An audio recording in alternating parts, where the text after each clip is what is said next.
नमो अर्हन्ताणं नमो सिद्धाणं नमो आयरीयाणं नमो वज्झायाणं नमो लोये सौवसाहुणम्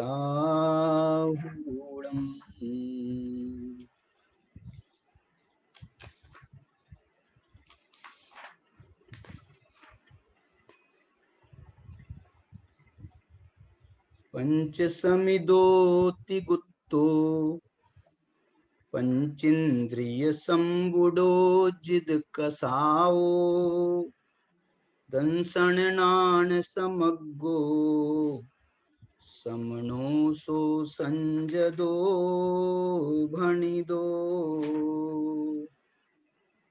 समसत्तु बंधुवग्गो समसुह दुखोपसंस निंद समो समलोठ कंचनो पुण जीवित मरणे समो समनो।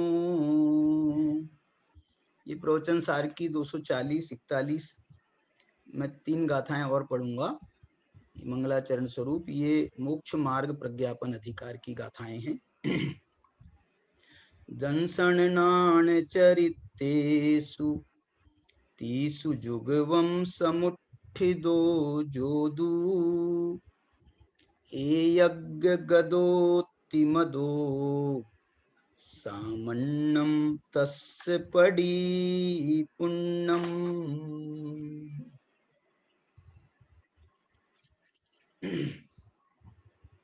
मुज्झदिवा रज्जदिवा दुस्सदिवा दव्यमन्नमासिज जदि समनो अन्नानि बज्झदि कम्मेहि विविहेहि अट्ठेषु जो न मुज्झदि नहि रज्जदि नेव दोषमुवयादि समनो जदि सो नियतम् खवेदि कम्मानि विविहानि। मोक्ष मार्ग का प्रकरण चल रहा है और इस मोक्ष मार्ग के प्रकरण में हम यहाँ जो मोक्ष मार्ग प्रकाशक की संभावित रूपरेखा है उसके अंतर्गत हम मोक्ष मार्ग की चर्चा कर रहे हैं।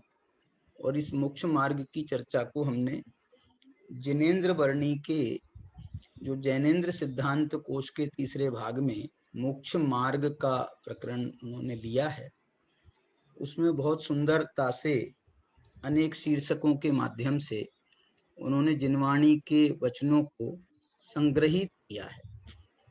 उसी के आधार बना करके हम यहाँ अभी जो हमारा वर्तमान में प्रकरण चल रहा है वो मोक्ष मार्ग में निश्चय व्यवहार मोक्ष मार्ग के भेद और उनकी अलग अलग चर्चा करने के बाद यहाँ अब मोक्ष मार्ग निश्चय मोक्ष मार्ग और व्यवहार मोक्ष मार्ग के लक्षणों का समन्वय कैसे होता है। समन्वय का अर्थ ये करना चाहता हूं कि मोक्ष मार्ग में जब हम आरूढ़ होते हैं तो निश्चय मोक्ष मार्ग और व्यवहार मोक्ष मार्ग एक प्रकार से ये बड़े साथ साथ चलते हैं। इसलिए हम जो हैं सर्वथा व्यवहार मोक्ष मार्ग का कम से कम प्रारंभिक अवस्था में मोक्ष मार्ग की जो प्रारंभिक अवस्था है उसमें तो हम व्यवहार मोक्ष मार्ग का निषेध कर ही नहीं सकते। जैसे मुनिराज होते हैं छठे सातवें गुण स्थान में झूलते हैं तो ये उनका छठे सातवें गुण स्थान में झूलना ये उनका एक प्रकार से निश्चय व्यवहार मोक्ष मार्ग का ही प्रदर्शन है। ये उनका निश्चय व्यवहार मोक्ष मार्ग ही है। माने सातवें गुण स्थान में है तो निश्चय मोक्ष मार्ग में है, छठे गुण स्थान में आते हैं तो भी उनका जो मोक्ष मार्ग है वो छूटता नहीं है। वो तीन कसाय चौकड़ी का अभाव तब भी बना रहता है। उपयोग यद्यपि परद्रव्यों में चला जाता है, देवशास्त्र गुरु में चला जाए, अथवा और दूसरे जो उनके मूल गुण आदि के कार्य हैं उनमें उनका विकल्प चला जाए, लेकिन सविकल्प दशा होने पर भी वह भी व्यवहार मोक्ष मार्ग संज्ञा पाती है। व्यवहार मोक्ष मार्ग संज्ञा उसको वास्तव में तभी तक मिलती है जब तक वो निश्चय मोक्ष मार्ग की साधना करते रहते यदि वो मुनिराज निश्चय मोक्ष मार्ग, व्यवहार मोक्ष मार्ग में रहते हुए निश्चय मोक्ष मार्ग की साधना नहीं करते हैं तो ये बात निश्चित मानिए कि उनका गुणस्थान गिर जाएगा।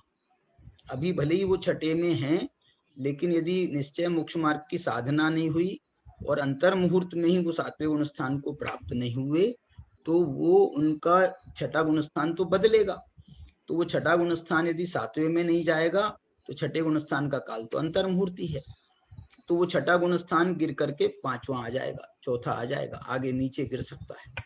इस दृष्टि से जो है ये व्यवहार मोक्ष मार्ग की भूमिका में भी निश्चय मोक्ष मार्ग की ही साधना अभिष्ट है। साधना मतलब उसकी भावना कहें, साधना कहें, उसी का प्रयत्न शुभोपयोग की भूमिका में है, तथापि उनका प्रयत्न शुद्धोपयोग का चलता है। ऐसी उनकी छठे सातवें गुण स्थान में निश्चय व्यवहार मोक्ष मार्ग की ऐसी हम संधि मिला सकते हैं, समन्वय कर सकते हैं उसका। क्योंकि सातवें में भी अंतर्मुहूर्त का समय है तो उसमें भी रह नहीं सकते हैं, तो या तो आठवें आदि में चले जाएं, लेकिन या फिर नहीं जा पा रहे हैं तो फिर तो छठे में आना ही पड़ेगा। लेकिन छठे गुण स्थान में ये माना गया कि उनका मुनिपना छठे गुण स्थान में शुभोपयोग में आने के बाद भी उनका मुनिपना खत्म नहीं होता। तीन कसाय चौकड़ी का अभाव वाली अवस्था जो है खत्म नहीं होती है।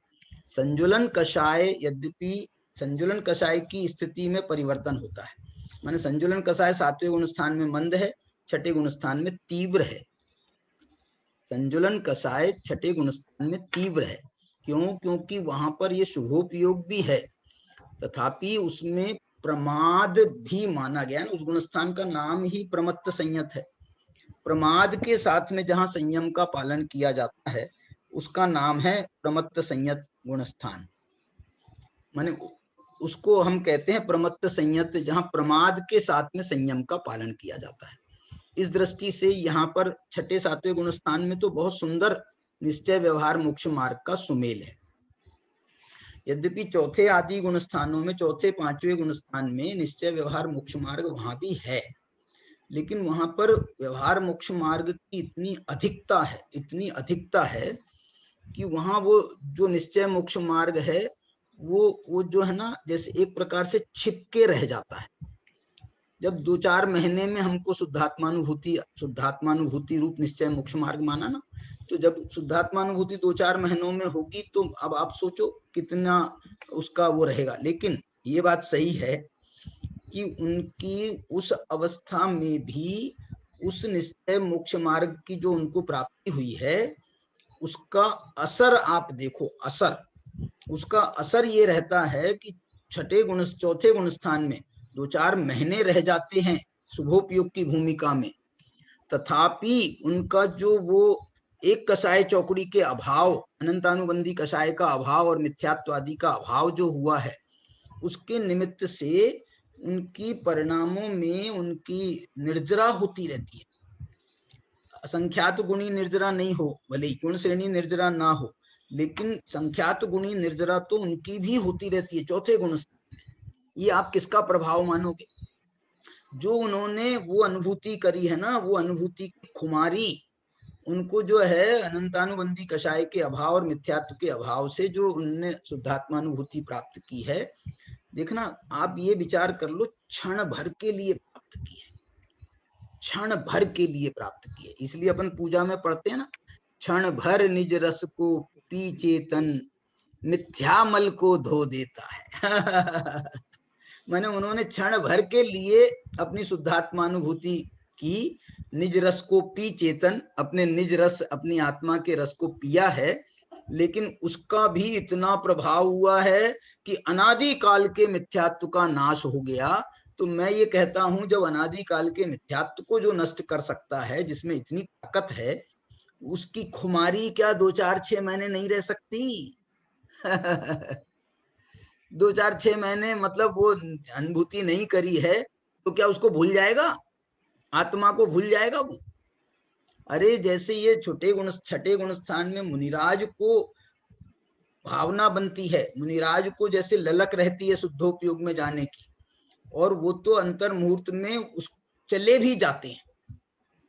ये जो है चौथे आज 5वें गुण स्थान वाले, इनको जो है अंतर मुहूर्त में वहां जाने की तो इतनी सामर्थ्य नहीं है इनकी, लेकिन ललक जो है, मैं ये कहना चाहता हूँ, वो ललक में कमी नहीं है, इनको भी रात दिन भावना, इसलिए तो मुनि दशा की भावना भाते हैं। पंचम गुण स्थान वाले जो इच्छाकार करते हैं, जो तुम्हारे एलक छुल्लक, तो वो जो है ना, वो इसीलिए तो इच्छाकार होती है उनकी कि वो छठे 7वें गुण स्थान में यदि पहुंच जाएं तो जो है फिर तो वो अनुभूति की क्या दशा हो जाएगी। गुरुदेव श्री तो इस अवस्था पर इतने रीझते थे और वो इतना इसको वो करते थे, कहते थे कि अरे ऐसी दशा हमको प्राप्त हो जाए, कब वो दशा आएगी हमारी, कब वो दशा हमारी आएगी। मतलब उनको इस बात इतना उसका ललक थी। एक प्रसंग आपको याद दिलाता हूं, जब परमागम मंदिर बन रहा था तो उसके पहले जो है गुरुदेव श्री से उन लोगों ने, समाज जो ट्रस्टी लोग थे, उन लोगों ने गुरुदेव श्री से आज्ञा लेने के लिए कहें, या उनसे उनको कहने के बताने के लिए कहे कि साहब हम जो हैं ये परमागम मंदिर का काम करना चाह रहे हैं, आपकी आज्ञा से। बोलना तो ऐसे ही पड़ेगा। वो कहें बोले साहब हम तो आज्ञा देते नहीं हैं, तुमको जो करना है तुम अपना देखो। अच्छा, गुरुदेव श्री का भी चरित्र ऐसा था, साधु चरित्र था, बिल्कुल साधु जैसा चरित्र। तो उनसे जब ये पूछा कि साहब आप, हम जो है ये करना चाहते हैं, आपकी आज्ञा हो, तो बोले भैया देखो, तुमको करना है करो, मेरी कोई मनाही नहीं है, लेकिन आप इस मेरे भरोसे ये करना नहीं। ये मेरे भरोसे करना नहीं कि तुम कहो कि मैं जिंदगी भर यहीं रहूंगा। मेरा तो यदि परिणामों में शुद्धि की वृद्धि हो गई, शुद्धि बढ़ गई और बहुत वैराग्य की तीव्रता आ गई, तो मैं तो सब छोड़ छाड़ करके जंगल में चला जाऊंगा। तो जो है तुम ये मत सोचना कि मैं जो है ना जिंदगी भर के लिए मैंने वो ले लिया, अब आप मेरे भरोसे कर रहे हो और मैं जो है ना इसका। ये देखो, ये साधु चरित्र इसका नाम है। मतलब जो है ना, जैसे मुनि महाराज से हमने कोई बात का आशीर्वाद लिया मंदिर बनाने का, तो उन्हें समझ लो आशीर्वाद भी दे दिया। अब ये आशीर्वाद का अर्थ ये नहीं है कि अब उनकी जिम्मेदारी हो गई, जिम्मेदारी हो गई कि साहब महाराज अब आप इसको पूरा करने की भी जिम्मेदारी आपकी ही है।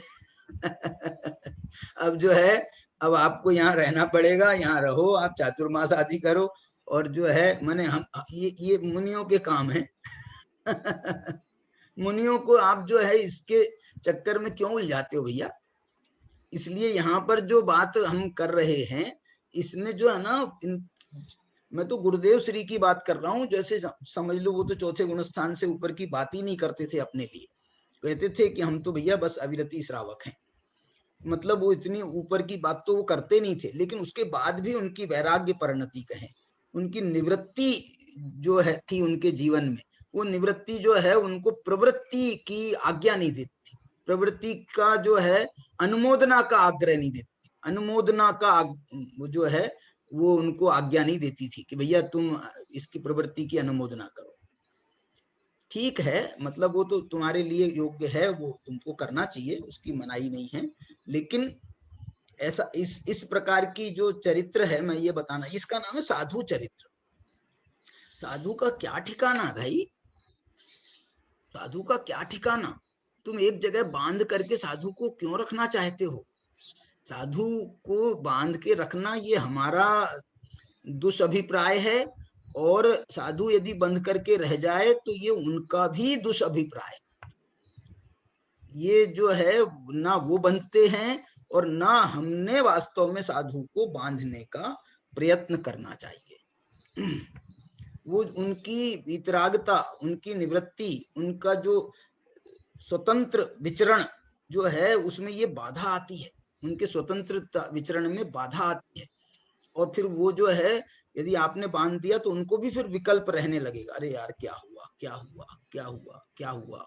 तो ये जो है ये उनका है नहीं। देखना ये सब चीजें मैं इसलिए कह रहा हूं आपको, यद्यपि तीर्थोद्धार की बात करें हम या और दूसरी सामाजिक दृष्टि से देखें हम, तो इससे तो बहुत माने फायदा है। देश की अर्थव्यवस्था बढ़ रही है, समाज का उत्थान हो रहा है, हमारे तीर्थों का उत्थान हो रहा है, तीर्थ एक पर एक बढ़ रहे हैं, ये सब ठीक है, मनाही कुछ नहीं है, ये सब ठीक है। लेकिन साधु का अवमूल्यन इस कीमत पर नहीं होना चाहिए, साधु का अवमूल्यन उचित नहीं है। यहाँ तो हम जब निश्चय व्यवहार मोक्ष मार्ग की चर्चा कर रहा हूँ ना, तो मैं ये कह रहा हूँ ये छठे सातवें गुण स्थान में तो ये अवस्था है, चौथे आदि गुण स्थानों में वो अवस्था जो मैंने कहा ना उसकी खुमारी रहती है। और पांचवें गुण स्थान में भी भले ही 2-4-8 दिन ना हो अनुभूति, तो भी उनको उसकी खुमारी बनी रहती है। और वो खुमारी जो है पांचवें गुण स्थान में तो उनको व्रत व्यवहार से व्रत भी उनके पलते हैं, अनुव्रत आदि उनका पलते हैं, प्रतिमाओं का पालन होता है।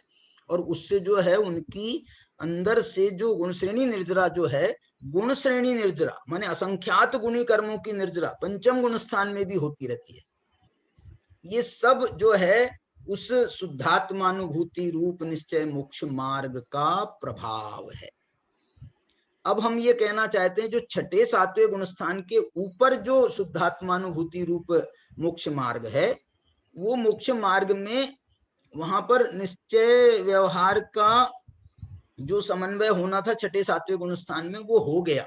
अब तो प्योर निश्चय मोक्ष मार्ग की स्थिति हो गई, प्योर निश्चय मोक्ष मार्ग की स्थिति हो गई। प्योर शुद्धोपयोग के गुण स्थान कहे गए, प्योर शुद्धोपयोग के गुण स्थान कहे, शुक्ल ध्यान के गुण स्थान कहे गए आठवें आदि के। इसलिए वहां पर तो जो है अब जो है निश्चय व्यवहार का समन्वय जो है वो पहले ही होना ठीक है छठे सातवें गुण स्थान तक। इसके बाद तो अब निश्चय मोक्ष मार्ग की ही विशेषता आने लगती है, विशेषता आने लगती है। हमने कल जो है आपको दो इसके वो कोटेशन बताए थे, एक परमात्मा प्रकाश का बताया था और एक प्रवचन सार की जो है 240 नंबर की गाथा, 240 थी ना, हाँ 240 नंबर की गाथा की जो अमृत चंद्राचार्य कृत तत्व प्रदीप का टीका है, उसका अंश मैंने आपके सामने यहाँ पर पढ़ा था। और बहुत बहुत ही मार्मिक प्रकरण है। आपको यदि आप भूल रहे हो याद नहीं हो तो आप पुनः उसका स्वाध्याय करना 240 गाथा का। मैं आगे बढ़ना चाहता हूं। एक इन्होंने प्रकरण दिया है 242 गाथा का, 242 गाथा की टीका में भी एक प्रकरण दिया है। और एक बात बताऊं मैं आपको, ये 240 गाथा और 242 गाथा, इसमें निश्चय व्यवहार का समन्वय है दोनों में। तो ये कैसे संभव है कि 241 में वो बात नहीं होगी? कोटेशन तो उन्होंने 240 के दिया और 242 का दिया, लेकिन मैं एक बात आपको बताना चाहता हूं, जो 241 नंबर की गाथा है ना, वो तो और बहुत प्यारी गाथा, मैंने मंगलाचरण में अभी पढ़ी थी। प्यारी गाथा किस अर्थ में है कि आप इस गाथा में वो निश्चय व्यवहार मोक्ष मार्ग का पालन करने वाले जो मुनिराज हैं, उन मुनिराज का साक्षात दर्शन कराया जा रहा है। साक्षात दर्शन कराया जा रहा है माने ये है मुनि जो निश्चय व्यवहार मोक्ष मार्ग की साधना कर रहे हैं।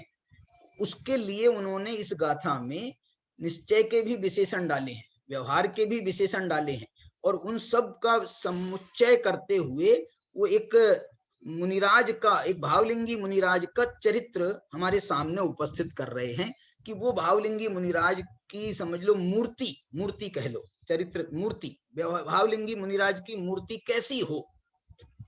तो ये गाथा जो है बहुत मार्मिक है। मैं आपको इसमें से वो भी बताऊंगा कि इसमें निश्चय व्यवहार के जो अंश हैं वो कहाँ कहाँ हैं। देखो मैंने 240 गाथा से पढ़ता हूँ आपको। 240 गाथा में कहा था उन्होंने, पंच समिदोति गुत्तो अब पंच समिति आ गई, ये व्यवहार मोक्ष मार्ग की प्रतीक है। त्रिगुप्तो, त्रिगुप्ती जो है इसमें मुख्यतः निवृत्ति की होने से ये निश्चय मोक्ष मार्ग की ओर ढलती हुई परिणति है। वैसे तो समिति में भी है, वो समिति में भी निश्चय समिति होती है, लेकिन यहाँ पर जो है गुप्ती में समितियां जो है प्रवृत्ति प्रधान मानी गई है और गुप्तियां जो है निवृत्ति प्रधान मानी गई है। तो जो प्रवृत्ति है वो व्यवहारोन्मुख क्रिया मानी जाती है और जो निवृत्ति है वो निश्चयोन्मुख क्रिया मानी जाती है। प्रवृत्ति व्यवहारोन्मुख क्रिया मानी जाती है, निवृत्ति निश्चयोन्मुख क्रिया मानी जाती है। इसलिए गुप्ती में और प्रवृत्ति इसमें समिति में फर्क है। चारित्र जो 13 प्रकार का चारित्र माना है मुनियों का, उसमें तो गुप्तियां भी हैं, 3 गुप्ती भी है, क्योंकि वहां पर उन्होंने निश्चय व्यवहार मोक्ष मार्ग की संधि बिठाई है। 5 महाव्रत 5 समिति, ये तो व्यवहार मोक्ष मार्ग के प्रतीक रूप में है, और 3 गुप्तियां जो हैं ये निश्चय मोक्ष मार्ग के प्रतीक रूप में वहां पर बैठी हैं। लेकिन जब उन्होंने 28 मूल गुणों का विवेचन किया है, मुनिराज के 28 मूल गुण, ये 28 मूल गुण अधिकांश ये जो है व्यवहारोन्मुख हैं, प्रवृत्ति की प्रधानता है इनमें। इसलिए 28 मूल गुणों में आपने देखा होगा 3 गुप्तियों के नाम नहीं है। 13 प्रकार का चारित्र में है, चारित्र में है, क्योंकि चारित्र दोनों प्रकार का माना है, निश्चय व्यवहार दोनों प्रकार का। चारित्र में तो दोनों शामिल किया है इन्होंने 3 गुप्ती को, लेकिन जो 28 मूल गुण हैं ये व्यवहार प्रधान हैं, और व्यवहार प्रधान होने से इसमें जो है उन्होंने 3 गुप्तियों को नहीं माना। 5 महाव्रत 5 समिति 5 इंद्रिय विजय 6 आवश्यक 7 शेष गुण, 3 गुप्ती आई नहीं। लेकिन 3 गुप्ती जो है चारित्र में मान्य की गई। यहाँ पर जो है जब उनको मूर्ति बता रहे हैं, हमको निश्चय व्यवहार मोक्ष मार्ग की मूर्ति बता रहे हैं मुनि दशा में, तो उसमें उन्होंने लिखा पंच समिदो तिगुत्तो पंचेंद्रिय संबुडो, 5 इंद्रियों से संवृत जिन्होंने अपने आप को किया है। जिद कसाओ, ये जिद कसाओ जो है ना, ये निश्चय मोक्ष मार्ग का प्रतीक है। 5 समितियां प्रवृत्ति की प्रतीक हैं, 3 गुप्तियां निवृत्ति की प्रतीक हैं, फिर 5 इंद्रिय विजय जो हैं ये प्रवृत्ति की प्रतीक हैं, और इसमें भी प्रवृत्ति में निवृत्ति शामिल है, पंच इंद्रिय विजय। इसलिए 5 इंद्रियों पर विजय प्राप्त करते हैं, ये निवृत्ति प्रधान है। इसके बाद में उन्होंने कहा जिद कसाओ, जिन्होंने कषायों को जीता है, ये भी निश्चय मोक्ष मार्ग की अवस्था हो गई। लेकिन ये समझ लो कषाय के नास्ति रूप से, किसको जीता उसके अपेक्षा से। लेकिन अस्थि से यदि हम इनकी बात कहें, अस्थि से यदि उनकी मूर्ति बनाएं, तो ये अगले शब्द में दिया है उन्होंने, दंसन नान समग्गो, दर्शन और ज्ञान से जो संपन्न हैं, समग्र हैं, दर्शन ज्ञान से समग्र हैं, दर्शन ज्ञान की समग्रता से जिनके कषायों का जीतना है, दर्शन ज्ञान की समग्रता से जिनका पंचेंद्रिय विजय है, दर्शन ज्ञान की समग्रता से जिनकी 3 गुप्तियां पल रही हैं, दर्शन ज्ञान की समग्रता से जिनके 5 समितियां हो रही हैं। तो ये जो हैं ये सब होकर के समनो सो संजदो भणिदो, ऐसा श्रमण, इसलिए मैं कह रहा था श्रमण की मूर्ति है, ऐसे श्रमण वो संजत कहलाते हैं। ये संजद शब्द में जो है आपको ऐसा लग रहा होगा कि यार इसमें जो है 3 गुप्ती आ गई, 5 समिति आ गई, 5 इंद्रिय विजय आ गए, इसमें 5 महाव्रत तो आए नहीं। ये जो संयत शब्द है ना, संयत शब्द, ये संयत शब्द में वो 5 महाव्रतों का अंतर्भाव है। 5 महाव्रतों के बिना संयम हो नहीं सकता। 5 जिस प्रकार 5 अणुव्रतों के बिना संयम नहीं हो सकता है, ऐसी 5 महाव्रतों के बिना संयम। 5 महाव्रत, महाव्रती कहो या संयमी कहो, ये पर्यायवाची है, इसलिए उनका उसमें उन्होंने कहा भी 5 महाव्रत तो सब समझ जाएंगे, लेकिन ये समितियों के माध्यम से मैं समझाना चाहता हूं। माने समितियां उसमें बहुत निखार पैदा करती हैं। 5 महाव्रतों को उज्जवल करने वाली हैं समितियां। ये एक प्रकार से हैं तो 28 मूल गुणों में इनका समावेश है, लेकिन महाव्रतों की अपेक्षा देखें तो जैसे हमारे 5 अणुव्रत हैं और 3 गुणव्रत हैं, तो ये जो है ना गुणव्रत जो है वो अणुव्रतों में गुण पैदा करते हैं। ऐसे इनको जो है मैं उत्तर गुण नहीं कह करके इनको गुण व्रतों की संज्ञा तो दे ही सकता हूँ। 5 महाव्रत हैं और ये मुनिराजों के 5 गुण व्रत हैं। 5 समितियां और 3 गुप्तियां तो अरे क्या बात है, 3 गुप्तियों को तो आप शिक्षा व्रत में डाल दो। ऐसे हम उनका प्रयोग कर समझ सकते हैं। इसके बाद जो उन्होंने गाथा, इसकी टीका तो अपन ने कल पढ़ ली 240 गाथा की। 241 गाथा में और उन्होंने जो निश्चय व्यवहार मोक्ष मार्ग संपन्न मुनि श्रमण हैं उनकी मूर्ति को और डिस्क्राइब किया। देखो ये तो समझ लो आगम की भाषा हो गई, 5 समिति, 3 गुप्ती, 5 इंद्री विजय, ये तो इस भाषा में हो गया। अब इन्होंने उसमें जो है और विशेषता से क्या देखा कुन-कुन भगवान ने, वो मुनि कुन-कुन भगवान जो हैं अब उनके गुणों को जैसे अपनी भाषा में प्रस्तुत कर रहे हैं। उनने जो देखा तो क्या देखा उन्होंने, समसत्तु बंधु भग्गो, ओहो ये श्रमण हैं, समता भाव के धारक हैं। समता भाव से जिनका श्रमण जिनकी श्रमणता निर्मित है वो श्रमण सम सत्तु बंधु वक्को, वो जो है शत्रु और मित्र में, शत्रु और मित्र में नहीं, शत्रु और मित्र वर्ग में। मैंने सारा शत्रु वर्ग, सारा मित्र वर्ग, माने उसमें अधिक हो सकते हैं ना, तो वो जो है उन सब के प्रति जो श्रमण हैं उन्हें समता है। उनको वो डिफरेंशिएट करके नहीं देखते हैं कि ये कोई आ रहा है तो ये हमारे शत्रु आ रहे हैं या ये हमारे मित्र आ रहे हैं, उनको दिखते ही नहीं है। सम सत्तु बंधु भग्गो, दोनों में उनका समान भाव है। ये समान भाव उनका सिर्फ शत्रु मित्र में नहीं है, ये समता उनकी कितनी पसरी है, कितनी फैली है। शत्रु बंधुवत ये तो बाह्य के पर पदार्थ हैं, पर द्रव्य हैं, लेकिन उनका अंतरंग में भी समसुह दुखो, ओहो, उन्होंने सुख में दुख में भी समता भाव धारण कर रखा है। शत्रु मित्र में समता भाव धारण कर रखा है। शत्रु जो है वो सुख के, शत्रु जो है दुख के निमित्त है, मित्र जो है वो सुख के निमित्त है। तो बोले हमने तो उस सुख दुख की अनुभूतियां करना छोड़ दिया है, तो अब शत्रु मित्र की अनुभूति हमको कैसे होगी? शत्रु मित्र की अनुभूति कब होगी? जब हम सुखी होने के हमारे उनका निमित्तों की तलाश करें, जब हम दुखी होने के निमित्तों को देखें, तब तो ये शत्रु मित्र की कल्पना आएगी। हमने तो सुख में दुख में भेद करना छोड़ दिया है। सम सुख दुखो, ये सुख दुख जो है ये जो है ना वो अतीन्द्रिय आनंद वाली बात तो नहीं है इसमें, लेकिन इसमें लौकिक सुख दुख, इसको हम और कहें तो कर्मों से जोड़ना चाहें तो आप साता असाता वेदनी जन्य जो सुख दुख हैं, साता वेदनी उसको सुख रूप माना जाता है ना, साता का अनुभव कराने वाली, असाता का अनुभव कराने वाली, साता का माने सुख का अनुभव कराने वाली, अनुकूलता का अनुभव कराने वाली, असाता माने प्रतिकूलता का अनुभव कराने वाली, दुख का अनुभव कराने वाली। सम सुख दुखो, और सुनो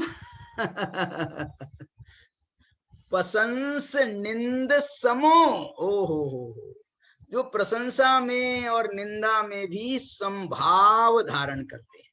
अब मैं ये कहता हूं, आप ये पूछोगे कि साहब इसमें निश्चय व्यवहार का समन्वय कहाँ है?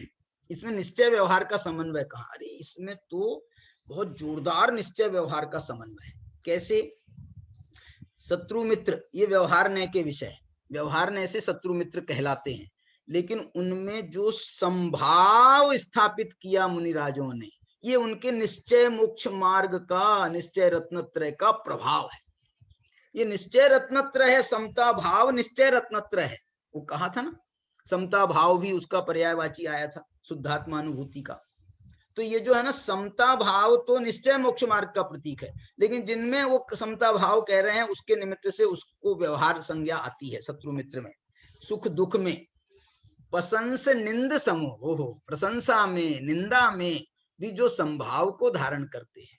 और चौथा भी सुनो चौथा है समलोठ कंचनो पुण्य। और भी है, 5 है। समलोठ कंचनो पुण्य माने लोष्ठ में माने लोहे में, और कंचन में माने सोने में, उसमें भी जिनको संभाव दिखाई देता है। सोना पड़ा हो, लोहा पड़ा हो, तो वो जो है ना लोहे को, जैसे लोहा पड़ा हो तो भैया आप उसमें पैर रखेंगे तो वहां गड़ जाएगा, तो अपने साइड से निकल जाते हैं। ऐसे ही मुनिराज सोना पड़ा हो तो वो भी जो है ना पांव के नीचे आएगा तो वो भी गड़ाएगा। सोना भी होगा तो वो भी तो ठोस पदार्थ होता है ना, तो वो भी उससे सोने की अंगूठी उसके ऊपर पैर रख दोगे तो क्या आपको गड़ेगा नहीं, तो आप साइड से निकल जाओगे। तो मुनिराज ने वो लोहे की चीज में और सोने की चीज में उनने कोई भेद देखा नहीं। क्यों नहीं देखा? उनको दिखता नहीं है, उनको दिखता नहीं है। उनको एक चीज दिखती है कि ये भी पुद्गल की चीज है, ये भी पुद्गल की चीज है, ये भी पुद्गल की रचना है, ये भी पुद्गल की रचना है। देखो भाषा भी मैं उसकी वैसी दे रहा हूं ये सोने की रचना है, ये लोहे की रचना नहीं, ये भी पुद्गल की रचना है, ये भी पुद्गल की, ये भी पुद्गल की वर्गणा है, ये भी पुद्गल की वर्गणा है, ये भी आहार वर्गणा है पुद्गल की, ये भी पुद्गल की आहार वर्गणा है। दोनों में समलोठ कंचनो पुण्य। और सुनो जीवित मरने समो समनो। ये तो देखो इसमें जो मैं क्या बताऊं, संस्कृत में तो ये शब्द है श्रमण, संस्कृत में शब्द है श्रमण। प्राकृत में इसका क्या नाम है बताओ? प्राकृत में इसका क्या नाम है? प्राकृत में इनका नाम है समण तो कुन भगवान ने कहा इसका नाम समण है, समण। इसकी आप संस्कृत श्रवण करते हो वो करो, कोई बात नहीं है, लेकिन यदि इसका जो है ना इसकी संस्कृत समण की संस्कृत शमन भी बन सकती है, समन भी बन सकती है। माने श्रमण माने श्रम करने वाला अर्थ होता है, और समण का अर्थ है जो समता भाव को धारण करने वाला है, समता भाव को जो पी गया है, समण समता को जिनने गटक लिया है समण। तो ये जो समण है ये समण शब्द है, समन। ये देखो समण, समणो प्राकृत में समण शब्द है। अब समण शब्द है तो कुन भगवान ने इसमें से 5 सम निकाले, कुन भगवान ने इसमें से 5 सम निकाले, और ये पांचों में मैं कह रहा हूं निश्चय मोक्ष मार्ग का प्रदर्शन है। ये मूर्ति है, देखो इसमें डिफरेंशिएट हम नहीं कर पा रहे, डिफरेंशिएट नहीं कर पा रहे माने इसमें कहां तक निश्चय है और कहां तक व्यवहार है करने को तो मैंने आपको करके भी बताया है कि शत्रु मित्र में समता भाव, तो शत्रु मित्र में ये व्यवहार, समता भाव ये निश्चय। प्रशंसा निंदा में समता भाव, तो प्रशंसा निंदा ये है अभी व्यवहार, और समभाव ये है निश्चय। सम सुह दुखो, सुख में दुख में ये है व्यवहार, और उसमें समता इसका नाम है निश्चय। इसी प्रकार से समलोठ कंचनो, लोष्ठ में और कंचन में व्यवहार से भेद है क्या? नहीं, बताओ व्यवहार से लोष्ठ में और कंचन में भेद है क्या? नहीं। वो लोहा जो है उस 50 रुपए किलो नहीं बिक रहा, मालूम नहीं मेरे को पक्का उसका रेट भी, और सोना जो है वो 50,000 रुपए, 50,000 रुपए कि 5,000, 50,000 रुपए, वो 50,000 रुपए किलो नहीं, तोला किलो तो शायद 5 लाख रुपए तोला किलो हो जाएगा। 10 ग्राम हुआ ना, 10 ग्राम से 100 ग्राम हुआ, 5 लाख का तो 100 ग्राम हुआ 100 ग्राम हुआ 5 लाख का, नहीं 10 ग्राम हुआ, कितना हुआ मेरे को नहीं मालूम, मैं समझ 10 ग्राम का एक वो होता है ना। अरे इसमें काहे को दिमाग लगा रहे हो यार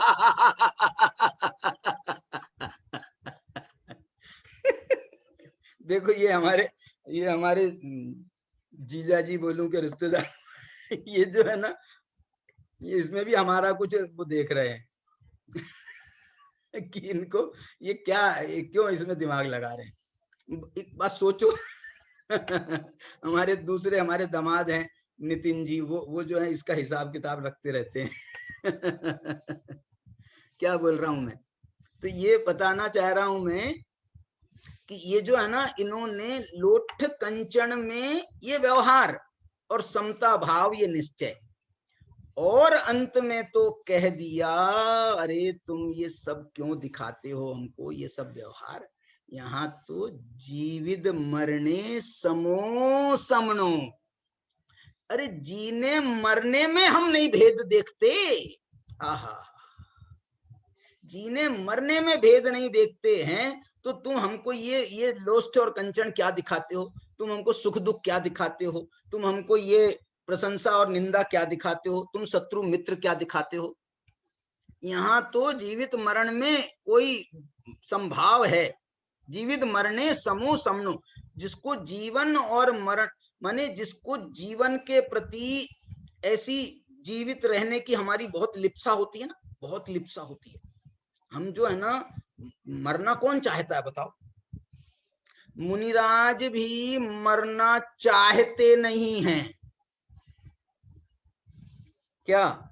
मुनिराज भी मरना चाहते नहीं हैं। यदि मरना चाहें तो ये जो है, ये मुनि दशा के लिए दोष हो जाएगा, महादोष हो जाएगा। मरना चाहें, मरना चाहें, ये क्या भाव हो गया आपका, ये क्या भाव हो गया?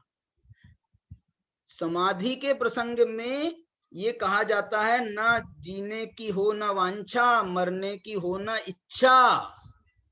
जहां जीने की इच्छा नहीं हो, मरने की वांछा ना हो, उसका नाम है समाधि। समाधि माने अभी तो जैसे गले लगाने को तैयार बैठे हैं मरण को, लेकिन फिर भी मरण की इच्छा नहीं है। गले लगाने को तब तो समाधि लिया, समाधि मरण के लिए उद्यत हुए हैं इन्होंने, और गुरु निर्धारित किया है, निर्यापक इनने स्वीकार किए हैं और उनकी आज्ञा में चल रहे हैं, तो मरने के लिए तो तैयार हैं, लेकिन मरने की इच्छा नहीं है, मरने की इच्छा नहीं है। जबरदस्ती मरने की इच्छा करना ये बहुत बड़ा अपराध है। आत्महत्या के लिए ये आत्महत्या की तरफ उद्यत होता है, आत्महत्या की तरफ ये इसकी लाइन जाती है, मरने की इच्छा करना। अब मरने की इच्छा यदि बहुत तीव्र हो जाए तो ये जहर खा लेगा, ये पहाड़ से कूद जाएगा, ये तीसरी मंजिल से कूद जाएगा, कुछ ना कुछ उल्टा सुल्टा कर लेगा। तो ये जो है, मरने की हो ना वांछा, जीने, और जीने की भी जो है उनको तीव्र वो जो अभिलाषा होती है ना जीने की, जीने, अरे हम लोगों को जैसे जो जीने की तलफ होती है, जरा सी बीमार हो जाए तो दे भागे डॉक्टर के पास में, ये हो जाए तो ये किया, किसी प्रकार से भी जब हम तो पूरी तरह से जो है ना उसको रोकने का प्रयत्न करते हैं। ये ठीक है, व्यवहारिक दृष्टि से मैं इसको कोई अन्यथा नहीं कह रहा हूं बहुत, लेकिन इसका आप संभाव की कल्पना तो करो। समण के लिए कह रहे हैं कि समण किसे कहते हैं, ये 241 गाथा कह रही है, समण किसे कहते हैं?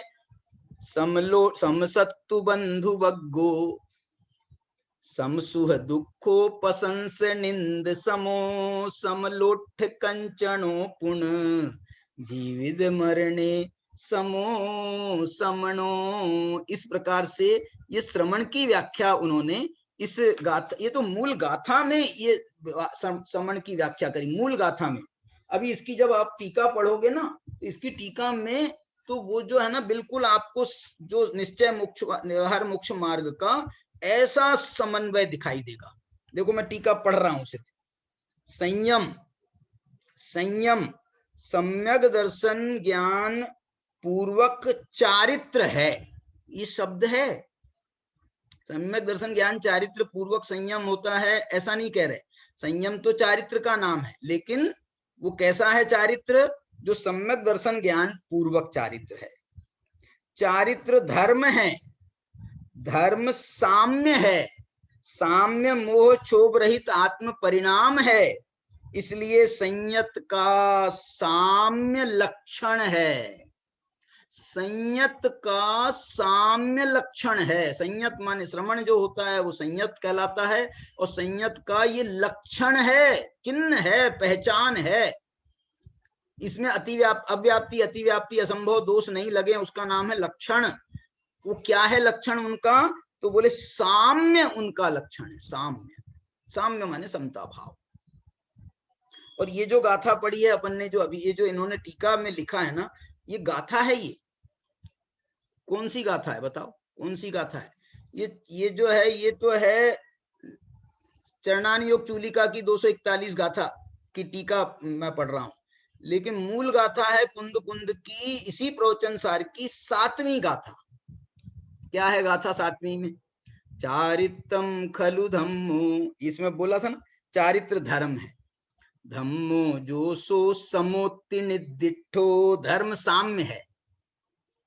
मोह खोह विहीनो परिणाम अपनो हुसमो, मोह क्षोभ रहित आत्म परिणाम है। ये पूरा उन्होंने उस गाथा का भाव अमृत चंद्राचार्य ने उसको उसकी संस्कृत बना करके टीका में लिख दिए। देखो टीका में संस्कृत में पढ़ूं, संयमः सम्यक दर्शन ज्ञान पुरस्सरम चारित्रम, चारित्रम धर्मः, धर्मः साम्यम, साम्यम मोह क्षोभ रहित, मोह क्षोभ रहित विहीन आत्म परिणाम। इसलिए ततः संयतस्य साम्यम लक्षणम, संयत का साम्य ये उसका लक्षण है। साम्य लक्षण है। व्हाट इज साम्य? ये समता क्या चीज है? अब इसका प्रश्न का उत्तर दे रहे हैं आगे टीका में। तत्र शत्रु बंध वर्ग यो, शत्रु बंधु वर्ग में, सुख दुख यो, सुख दुख में, प्रशंसा निंद यो, प्रशंसा निंदा में, लोष्टक लोष्ट कांचन योर, लोष्ट कांचन में, जीवित मरण यो, जीवित में मरण में, समम समता भाव, अयम मम परो अयम स्वः, इनमें वैषम्य किसका नाम है? कि ये तो मेरा है, ये तो मुझे चाहिए, ये तो मुझे इष्ट है, और ये मेरे लिए अनिष्ट है, ये मेरे को नहीं चाहिए, ये प्रतिकूल हैं, ये ठीक नहीं है, इनको अलग करो, इनको दूर करो। ऐसा जो भाव है उसका नाम है वैषम्य भाव, और उससे रहित हैं ये है समता भाव वाले। क्या कह रहे हैं? अयम मम परोयम, अयम मम परो अयम स्वः, नहीं, हाँ, अयम मम परो, यह मेरे लिए पर है और यह मेरे लिए स्व है। ऐसा कौन स्व है कौन पर है? शत्रु जो हैं वो पर हैं, मित्र स्व हैं, प्रशंसा स्व है, निंदा पर है, सुख स्व है, दुख पर है, लोष्ठ पर है, कांचन स्व है, जीवित स्व है, मरण पर है। ऐसा जो भेद है इसमें वो भेद भी नहीं रहता है। अयम आह्लादो अयम परिताप है। देखो अब इसको और विस्तार कर रहे हैं, टीका में जो नहीं है, समझ लो सुख दुख है कहा था, उसको इन्होंने दूसरी भाषा, कितनी प्यारी भाषा दी। अयम आह्लादो, ये आह्लाद जनक है। अयम परितापो, ये परिताप देखने वाला है, दुख देने वाला है। इदम मम उत्कर्षण उत्कर्षणम, इदम अपकर्षणम अयम यह मेरा उत्कर्षण करने वाला, यह मेरा अपकर्षण करने वाला है। अयम मम अकिंचित कर, इदम उपकारक। देखो शत्रु मेरा कुछ नहीं करने वाला है, अकिंचित कर, उसको अकिंचित कर कह रहे हैं। और ये जो मित्र हैं ये इदम मम उपकारकम, ये मेरे उपकारक हैं। इदम मम आत्मधारणम अयम अत्यंत विनाशः इति, इनको मैं धारण करता हूं और ये जो हैं मेरे अत्यंत विनाश करने वाले हैं। इति मोहा भावात, ऐसे मोह का अभाव होने से, सर्वत्रापि अनुदित राग द्वेष द्वैतस्य, सर्वत्र जिन्होंने राग द्वेष द्वैत का अनुदित इनका अभाव कर दिया है। राग द्वेष द्वैत का, द्वैत ही जिनके चित्त में नहीं आता है। सततम अपि विशुद्ध दृष्टि ज्ञप्ति स्वभावम आत्मानुभवतः। देखो क्या लिख रहा है, ये निश्चय मोक्ष मार्ग की तरफ गाड़ी जा रही है। सततम अपि, निरंतर, विशुद्ध दृष्टि ज्ञप्ति स्वभावम, विशुद्ध दृष्टि ज्ञान माने दर्शन ज्ञान स्वभावी जो आत्मा है उसका अनुभवतः, उसका अनुभव करते हुए, शत्रु बंधु सुख दुख प्रशंसा निंदा लोष्ट कांचन जीवित मरणानी निर्विशेषम एव गेयत्वेन आक्रम्य। देखो इनको ये जो 5 जोड़े बताए, इनको निर्विशेष, इनका कोई भेद ना देखते हुए, निर्विशेषम एव गेयत्वेन, देखो कैसे आता है इनमें ना उपादेय बुद्धि है एक में और ना दूसरे में हे बुद्धि है। फिर कैसे क्या बुद्धि उत्पन्न हुई, तो बोले इनमें गेयत्वेन। अब ये उपादेय नहीं रह गए, अब ये हे नहीं रह गए, अब ये गेयपने को प्राप्त हो गए, सब गे हैं। जानो देखो, जानो देखो, जानो देखो, जानो देखो। भैया तुम्हारा 10 लाख रुपए का नुकसान हो गया, ठीक है, ठीक है, ठीक है। अरे नहीं नहीं भैया वो खबर गलत थी, खबर गलत थी, 10 लाख का नुकसान नहीं हुआ, 10 लाख का फायदा हो गया। अच्छा ठीक है, ठीक है, ठीक है, कोई बात नहीं। क्या ये कह रहे हैं निर्विशेषम में गेयत्वेन आक्रम्य, माने उसको भी ज्ञान का गेय बना लिया और इसको भी ज्ञान का गेय बना लिया। अरे मैं कह रहा हूं प्रशंसा निंदा की बात कर रहे थे, यहाँ पर मैं ये कह रहा हूं एक आया वो हाथ पांव तोड़कर चला गया, एक आया वो दे मार गालियां दे करके चला गया। कौन सी गालियां दी, मैं उसका नाम उच्चारण करना भी यहाँ सभा के लिए अनुकूल नहीं है। मतलब उसने ऐसी ऐसी गंदी गालियां दी हैं, वो गालियां दे करके चला गया। लेकिन यहाँ पर वो जो समण है वो समण के क्या बोलना चाहिए, माने माथे पर शिकन नहीं, माथे पर शिकन नहीं। अरे यार ये क्या बोल रहा है, ये क्या बोल रहा है, ये क्या बोल रहा है। बहुत सुंदर नाम है हमारे वो मुनिराज का, क्या नाम है, अकंपन। जिनका चित्त जरा सा कंपित नहीं होता, जरा सा कंपित भी नहीं होता। तुमने प्रशंसा करी, देखो तो सही, मैंने उदाहरण तो आपको सब उपसर्ग के बताए, समझ लो। वो गालियां दे करके चला गया, या फिर वो क्या नाम उसका हाथ पांव तोड़ करके चला गया ये आजकल की भाषा, शास्त्रों की भाषा कहें तो वो सिंह भक्षण करके चला गया वो उनने गज कुमार के ऊपर सर पे सिगड़ी जला दी, ये शास्त्रीय भाषा है। शास्त्रीय भाषा में शास्त्र में उदाहरण है इसके सारे। लेकिन आज की भाषा हम कहें तो उनने हाथ पांव तोड़ दिए। लेकिन यदि मुनिराज से पूछोगे तो मुनिराज की उनके प्रति भी करुणा बरसेगी, मुनिराज की उनके प्रति भी करुणा बरसेगी। कोई यदि पूछ लेवे, उससे उनसे पूछा था ना, पूछा क्या था, वो श्रुत सागर पे चारों ने आक्रमण किया तलवार की धार से, और श्रुत सागर कह रहे हैं भैया, राजा से निवेदन कर रहे हैं, भैया जाने दो, जाने दो, जाने दो। बोले मैं इनको ऐसे हत्यारों को कैसे रख लूं अपने देश में, अपने नगर में इनको कैसे रख लूं। तो उसके लिए जवाब देते हैं वो श्रुत सागर, श्रुत सागर ने कोई जवाब नहीं दिया। बोले महाराज मैं इनको, चलो आपके कहने से इनको मैं फांसी की सजा तो नहीं दे रहा हूं, लेकिन इनको देश निकाला दे देता हूं। मैंने ये भी श्रुत सागर ने नहीं कहा, ये भी श्रुत सागर ने नहीं कहा कि भैया तुम उनको मारो मत, देश निकाला दे दो। ये श्रुत सागर के वचन नहीं है, श्रुत सागर के वचन तो यहीं तक है, भैया मत मारो, भैया मत मारो। भैया ठीक है, वो तो पर्याय है, और पर्याय कौन सी पर्याय एक समय से ज्यादा रुकती है, इसलिए ये पर्याय आई है, ये भी चले जाएगी, तुम क्यों तुम कुछ मत करो। वो राजा से कह रहे हैं, अजैनी राजा से कह रहे हैं, ये तो वहां की घटना है ना, उज्जैनी की घटना है। वहां तो राजा जो था वो जैन नहीं था, वो लेकिन राजा तो सबका सम्मान करते हैं, मंत्रियों को द्वेष था। तो वो जो घटना है वो अभी इसमें देखो, अब अंतिम एक पंक्ति में आपको पढ़ रहा हूँ, ये टीका पूरी पढ़ दी है मैंने।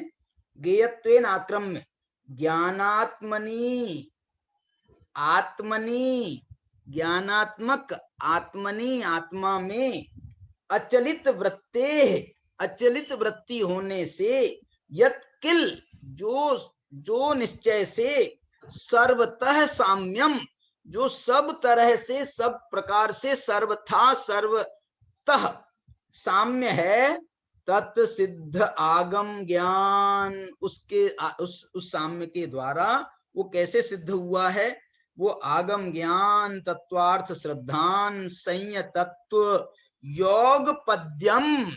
ये तत्वार्थ श्रद्धान आगम ज्ञान को पहले नंबर पे रखा है, आगम ज्ञान तत्वार्थ श्रद्धान और संय तत्व के योग पद्य, इनकी युगपत्तता से। और इतना ही नहीं, रुको रुको रुको रुको, अभी ये योग पद्य बराबर बना नहीं है सम्यक दर्शन ज्ञान चारित्र का, ये तो व्यवहार सम्यक दर्शन ज्ञान चारित्र का योग पद्य बना है। अब निश्चय सम्यक दर्शन ज्ञान चारित्र का योग पद्य क्या है, तो ये कह रहे हैं आगम ज्ञान तत्वार्थ श्रद्धान संय तत्व योग पद्यम आत्मज्ञान योग पद्यस्य।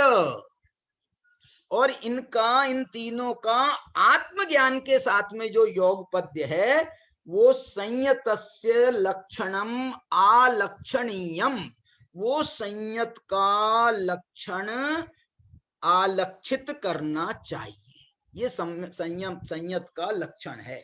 क्या है संयत का लक्षण, क्या है संयत का लक्षण?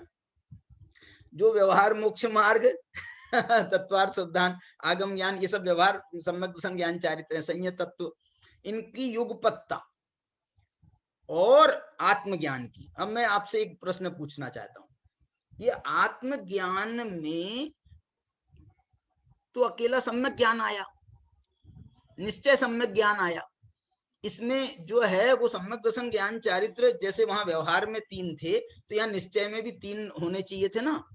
बोले यार तुम निश्चय पूछते हो और निश्चय पूछ करके भी तुम फिर 3 भेद रखवाना चाहते हो उसमें, तुम व्यवहार का तुमको कितना पक्ष है।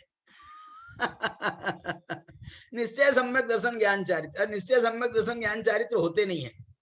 क्या बोला? निश्चय सम्यक दर्शन ज्ञान चारित्र 3 नहीं होते हैं, निश्चय तो 1 होता है। इसलिए उसका तुम एक नाम दे दो, कोई भी जो तुमको मर्जी आए सो दे दो। निश्चय मोक्ष मार्ग कह दो चलेगा, निश्चय आत्मज्ञान कह दो चलेगा, निश्चय सम्यक कह दो चलेगा, निश्चय चारित्र कह दो चलेगा, निश्चय संयम कह दो चलेगा। इतने नाम रखने की जरूरत ही नहीं है निश्चय में। वो सब जो है वो व्यवहार ही उनको जो है सबको समेटता रहेगा। निश्चय में देखो यहाँ पर विवेक रखा ना, मैं यही तो बताना चाह रहा हूँ आपको। व्यवहार सम्यक दर्शन ज्ञान चारित्र के तो 3 भेद, 3 उन्होंने नाम दे करके कथन किया। निश्चय सम्यक दर्शन ज्ञान चारित्र का एक नाम, क्या नाम है बताओ? निश्चय सम्यक दर्शन ज्ञान चारित्र का एक नाम, इनका यहाँ पर इन्होंने एक नाम दिया है आत्मज्ञान। आत्मज्ञान ही ज्ञान है, शेष सभी अज्ञान, विश्व शांति का मूल है वीतराग विज्ञान। ये जो है वीतराग विज्ञान, ये व्यवहार है। वीतरागता सम्यक चारित्र है, विज्ञान सम्यक ज्ञान है, सम्यक दर्शन है, तो उसमें तो ये व्यवहार आ गया। और आत्मज्ञान ही ज्ञान है, शेष सभी अज्ञान। ये आत्मज्ञान जो है इसमें निश्चय सम्यक दर्शन ज्ञान चारित्र तीनों का समावेश है। ये प्रयोग जो है यहाँ पर इन 2-3 गाथाओं में, ये कुंद स्वामी ने, अमृत चंद्र स्वामी ने, इनने ये जो है ना निश्चय सम्यक दर्शन ज्ञान चारित्र के लिए आत्मज्ञान शब्द का प्रयोग कर रहे हैं और व्यवहार सम्यक दर्शन ज्ञान चारित्र के लिए अलग अलग लक्षण बता रहे हैं। व्यवहार सम्यक दर्शन का लक्षण तत्वार्थ सिद्धांत, व्यवहार सम्यक ज्ञान का लक्षण आगम ज्ञान, व्यवहार सम्यक चारित्र का लक्षण संयम, ये वो जो है प्रयोग कर रहे हैं। ये इनका 2-3 गाथाओं में है, ये 242 में भी यही है। एक मैं जो है ना 242 गाथा की अभी टीका तो नहीं पढ़ रहा हूँ, ये है बहुत मार्मिक, ये जो इनने कोट भी की है। मैं आपको एक 243 गाथा और 244 गाथा का टेस्ट बताना चाहता हूँ। गाथा का टेस्ट बता रहा हूँ। इसका गाथा का टेस्ट ये है कि इसमें ये कह रहे हैं कि हे साधु, हे श्रमण साधु, मुज्झदीवा यदि तुम मोहित होते हो, रज्जदीवा यदि तुम रागी होते हो, दुस्सदीवा यदि तुम द्वेषी होते हो, दव्वमन्न मासेज तुम अन्य द्रव्यों को का संयोग पाकर के, अन्य द्रव्यों के ऐसे संयोग पाकर के यदि तुम किन्हीं पदार्थों में राग करते हो, किसी में द्वेष करते हो, किसी से मोहित होते हो, यदि समनो यदि हे श्रमण ऐसा तुम करते हो, तो अन्नानी तो आप अज्ञानी हो, आप श्रमण नहीं हो, आप अज्ञानी हो। कुंद कुंद कह रहे यदि समनो अन्नानी, यदि ये श्रमण ऐसा करते हैं तो अज्ञानी हैं, और अज्ञानी ही है। सजा क्या मिलेगी? सजा ये है बज्झदी कम में ही विवि है ही, और वो विविध प्रकार के कर्मों से बंधेंगे। श्रमण बने थे मोक्ष मार्गी होने के लिए, माने कर्मों से छूटने के लिए, और तुमने ये काम किया तो हे श्रमण तुम भी उन अज्ञानियों के समान कर्मों से बंधोगे, तुमको जो है छूट नहीं मिलेगी। अरे यार हम तो नग्न दिगंबर हैं, हम क्यों बंधेंगे, हम तो मुनि हैं, हम क्यों बंधेंगे, उनको बांधो गृहस्थों को। अरे जो गृहस्थ कर रहे थे राग द्वेष मोह, तुमने भी तो वही कर लिया।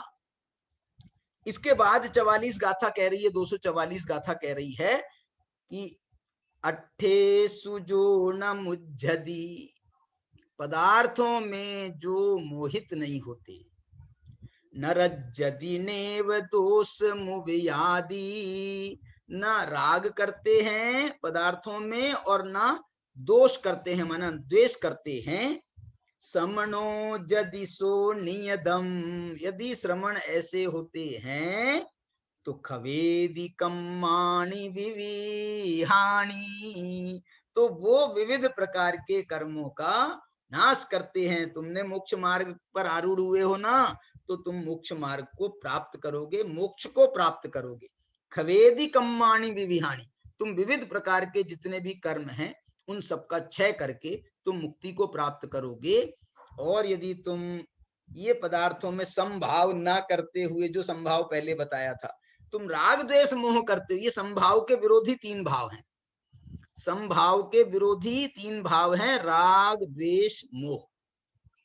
मोह माने दर्शन मोह और राग द्वेष माने चारित्र मोह। तो ऐसा जो है इनकी परिणति है। और ये जो है बहुत सुंदर, इनने निश्चय व्यवहार मोक्ष मार्ग का समन्वय करने वाली ये 5 गाथाएं जो हैं, ये प्रवचन सार की 5 गाथाएं मोक्ष मार्ग प्रज्ञापन अधिकार की गाथाएं हैं, जो चरणान योग सूचक चूलिका में है। मैं अब आपको एक जो है निश्चय व्यवहार मोक्ष मार्ग का समन्वय मैं आपको समय सार से भी बताना चाहता हूं, और वो है समय सार के परिशिष्ट के आधार पर, और परिशिष्ट में भी उपाय उपेय अधिकार के आधार पर। 47 शक्तियों के बाद जो अमृतचंद्र स्वामी ने समय सार के परिशिष्ट में उपाय उपेय अधिकार लिखा है, उस उपाय उपेय अधिकार के आधार पर मैं ये निश्चय व्यवहार नय के समन्वय, निश्चय व्यवहार मोक्ष मार्ग के समन्वय की चर्चा करना चाहता हूं, और उसको अपन कल करेंगे। तो समय सार की टीका के आधार पर अपन उस विषय को यहाँ पर प्रस्तुत करेंगे। जिनेंद्र वर्णी के सामने से उस समय सार का, प्रवचन सार के तो ये दोनों उद्धरण आ गए, लेकिन समय सार का वो उद्धरण उनकी दृष्टि से ओझल हो रहा, मैंने वो उनकी ख्याल में नहीं आया, लेकिन बहुत ही सुंदर। मैंने उसका, मैं कल के व्याख्यान का हेडिंग ये देना चाहता हूं कि समय सार में निश्चय व्यवहार मोक्ष मार्ग का समन्वय। कोई को दोनों तरफ से आपत्ति आ सकती है, वो बोलेंगे साहब समय सार में व्यवहार मोक्ष मार्ग का क्या काम समय सार में व्यवहार मोक्ष मार्ग का क्या काम, तो उनको भी झटका लगेगा कि समय सार में व्यवहार मोक्ष मार्ग का समन्वय कैसे कराया है। और जिनको जो है निश्चय मोक्ष मार्ग से एलर्जी है, उनको जो है वो समय सार का निश्चय मोक्ष मार्ग भी मिलेगा और समय सार का व्यवहार मोक्ष, इसका समन्वय किया मैंने, अलग अलग नहीं, समन्वय। एक पैराग्राफ में दोनों को एक साथ साधा है उन्होंने, और उसकी बहुत सुंदर चर्चा अपन कल करेंगे। आज की चर्चा को अपन यहीं पर विराम देते हैं। समय पद्मनंदी आचार्य ने जी एक छंद में मुनिराज के लिए एक विशेषण दिया है। हाँ जी, पर परिचय भीता। पर परिचय, हाँ, भीता भय, रीता रीता भीता रीता भी क्या, भीता, पर परिचय भीता। हाँ हाँ हाँ, पर परिचय करने में जो पर परिचय करने से भयभीत रहते हैं, माने डरते हैं, पर परिचय करने में उनको इंटरेस्ट नहीं है। बहुत सुंदर, बहुत सुंदर, बहुत सुंदर। चलिए साहब, आज का ध्यान का सूत्र यही है, पर परिचय से जो भीत हैं, माने पर का परिचय करने से जो भयभीत हैं, ये इसका और भी है ना उनका, ये उससे जो डरते हैं, संसार से जो डरते हैं, मोक्ष मार्ग प्रकाशक में आया है ना। तो अपन जो है 1-2 मिनट के लिए हम इसी बात को लेकर के, अथवा आपको जो बहुत अच्छी बात लगी हो उसका आप जो है ना विचार करना, और विचार करके 2 मिनट का अपन ध्यान करते हैं।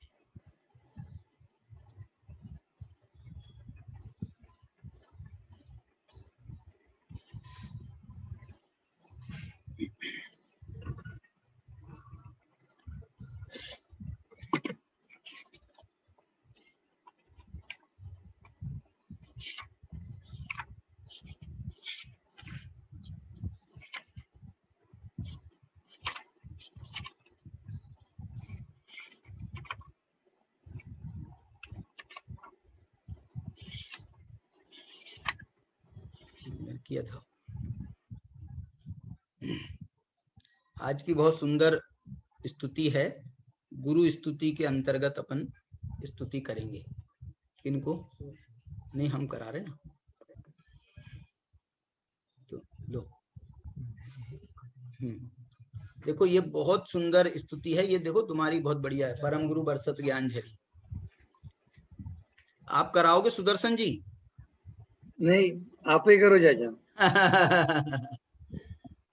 परम गुरु बरसत ज्ञान झरी, परम गुरु बरसत ज्ञान झरी, हर्ष हर्ष बहु गरज गरज के, हर्ष हर्ष बहु गरज गरज के, मिथ्या तपन हरि, परम गुरु बरसत ज्ञान झरी, सरधा भूमि सुहावन लागी, सरधा भूमि सुहावन लागी, संशय बेल हरी, भविजन मन सरवर भरी उमड़े, भविजन मन सरवर भरी उमड़े, समुझि पवन सियरी, परम गुरु बरसत ज्ञान झरी, स्याद वाद नय बिजली चमके, स्याद वाद नय बिजली चमके, परमत शिखर परी, परम गुरु बरसत ज्ञान झरी, जप और क्या, एक लाइन छूट गई। चातक मोर साधु श्रावक के चातक मोर, साधु श्रावक के हृदय सुभक्ति भरी, परम गुरु बरसत ज्ञान झरी। जप तप परमानंद बढ़्यो है, जप तप परमानंद बढ़्यो है, सुखमय नीव धरी, परम गुरु बरसत ज्ञान झरी। ये जो हम निश्चय व्यवहार मोक्ष मार्ग का प्रकरण पढ़ रहे हैं ना, ये बिल्कुल आपको ये कल की स्तुति भी जो थी ना उसमें, और ये आज जो अपन स्तुति पढ़ रहे हैं, इनमें आपको वो पूरा दोनों का समन्वय बहुत सुंदर मिलेगा। ध्यानत पावन पावस आयो, ज्ञानत पावन पावस आयो, स्थिरता शुद्ध करी, परम गुरु बरसत ज्ञान झरी, परम गुरु बरसत ज्ञान झरी।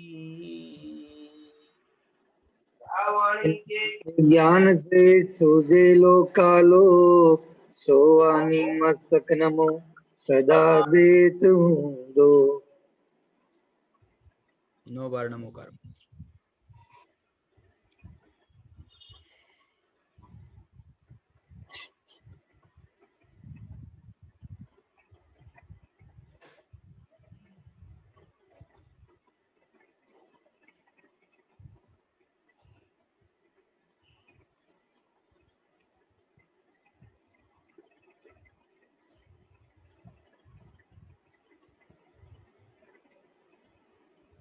दो बार हम ध्यान करते हैं, एक बार आत्मा का ध्यान है और दूसरी बार परमात्मा का ध्यान है।